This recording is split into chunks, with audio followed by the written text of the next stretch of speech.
ഇരമ്യാ പ്രവാചകന്റെ പുസ്തകം 38 അധ്യായം. യഹോവ ഇപ്രകാരം അരുളി ചെയ്യുന്നു: ഈ നഗരത്തിൽ പാർക്കുന്നവൻ വാൾ കൊണ്ടും ക്ഷാമം കൊണ്ടും മഹാമാരി കൊണ്ടും മരിക്കും. കൽദയരുടെ അടുക്കൽ ചെന്ന് ചേരുന്നവനോ ജീവനോടെ ഇരിക്കും. അവന്റെ ജീവൻ അവന് കൊള്ള കിട്ടിയതുപോലെ ഇരിക്കും.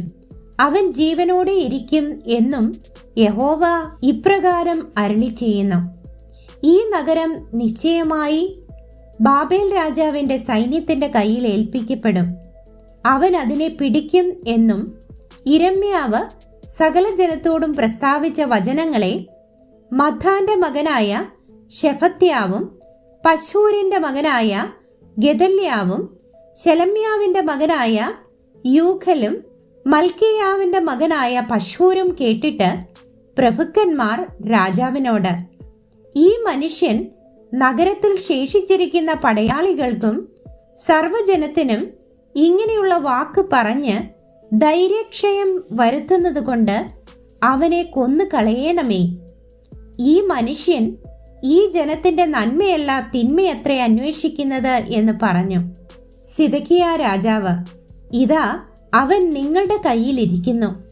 നിങ്ങൾക്ക് വിരോധമായി ഒന്നും ചെയ്യുവാൻ രാജാവിന് കഴിവില്ലല്ലോ എന്ന് പറഞ്ഞു. അവർ ഇരമ്യാവെ പിടിച്ച് കാവൽപുരമുറ്റത്ത് രാജകുമാരനായ മൽക്കിയാവിനുള്ള കുഴിയിൽ ഇറക്കി. കയറുകൊണ്ടായിരുന്നു അവർ ഇരമ്യാവെ ഇറക്കിയത്. കുഴിയിൽ ചെളിയല്ലാതെ വെള്ളമില്ലായിരുന്നു. ഇരമ്യാവ് ചെളിയിൽ താണു.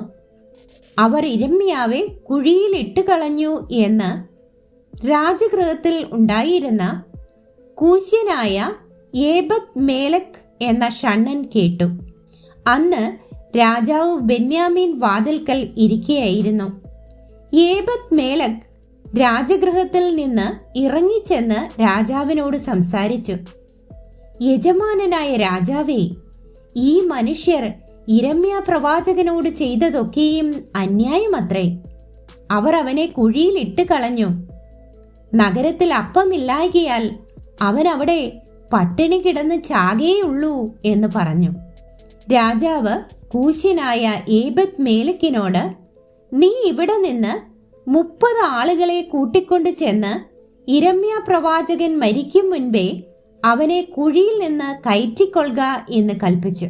അങ്ങനെ ഏബദ് മേലക് ആ ആളുകളെ കൂട്ടിക്കൊണ്ട് രാജഗൃഹത്തിൽ ഭണ്ഡാരമുറിക്ക് കീഴെ ചെന്ന് അവിടെ നിന്ന് പഴന്തുണിയും കീറ്റു തുണിക്കണ്ടങ്ങളും എടുത്ത് കുഴിയിൽ ഇരമ്യാവിന് കയറുവഴി ഇറക്കിക്കൊടുത്തു. കൂശ്യനായ ഏബദ് മേലക് ഇരമ്യാവോട്, ഈ പഴന്തുണിയും കീറ്റു തുണിക്കണ്ടങ്ങളും നിന്റെ കക്ഷങ്ങളിൽ വെച്ച് അതിനു പുറമെ കയറിട്ടുകൊള്ളുക എന്ന് പറഞ്ഞു. ഇരമ്യാവ് അങ്ങനെ ചെയ്തു. അവർ ഇരമ്യാവെ കയറുകൊണ്ട് കുഴിയിൽ നിന്ന് വലിച്ചു കയറ്റി. ഇരമ്യാവ് കാവൽപുരമുറ്റത്ത് പാർത്തു.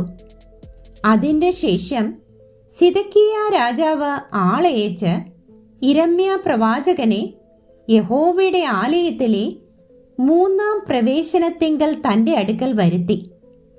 രാജാവ് ഇരമ്യാവോട്, ഞാൻ നിന്നോട് ഒരു കാര്യം ചോദിക്കുന്നു, എന്നോട് ഒന്നും മറച്ചു വെക്കരുത് എന്ന് കൽപ്പിച്ചു. അതിന് ഇരമ്യാവ് സിദക്കിയാവോട്, ഞാൻ അത് ബോധിപ്പിച്ചാൽ എന്നെ കൊല്ലുകയില്ലയോ? ഞാനൊരു ആലോചന പറഞ്ഞു തന്നാൽ എൻ്റെ വാക്ക് കേൾക്കയില്ലല്ലോ എന്ന് പറഞ്ഞു. സിദക്കിയാ രാജാവ്, ഈ പ്രാണനെ സൃഷ്ടിച്ചു തന്ന യഹോവയാണ്, ഞാൻ നിന്നെ കൊല്ലുകയില്ല. നിനക്ക് പ്രാണഹാനി വരുത്തുവാൻ നോക്കുന്ന ഈ മനുഷ്യരുടെ കയ്യിൽ ഞാൻ നിന്നെ ഏൽപ്പിക്കുകയുമില്ല എന്ന് ഇരമ്യാവോട് രഹസ്യമായി സത്യം ചെയ്തു.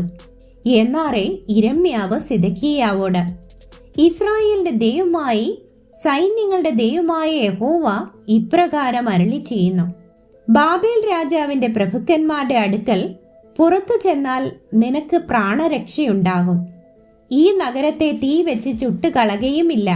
നീയും നിന്റെ ഗൃഹവും ജീവനോടെ ഇരിക്കും.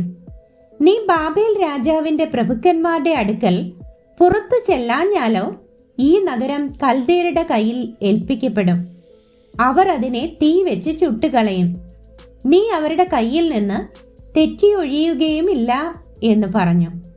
സിദക്കിയ രാജാവ് ഇരമ്യാവോട്, കൽദിയർ എന്നെ അവരുടെ പക്ഷം ചേർന്നിരിക്കുന്ന യഹൂദന്മാരുടെ കയ്യിൽ ഏൽപ്പിക്കുകയും അവർ എന്നെ അപമാനിക്കുകയും ചെയ്യുമെന്ന് ഞാൻ ഭയപ്പെടുന്നു എന്ന് പറഞ്ഞു. അതിന് ഇരമ്യാവ് പറഞ്ഞത്, അവർ നിന്നെ ഏൽപ്പിക്കുകയില്ല.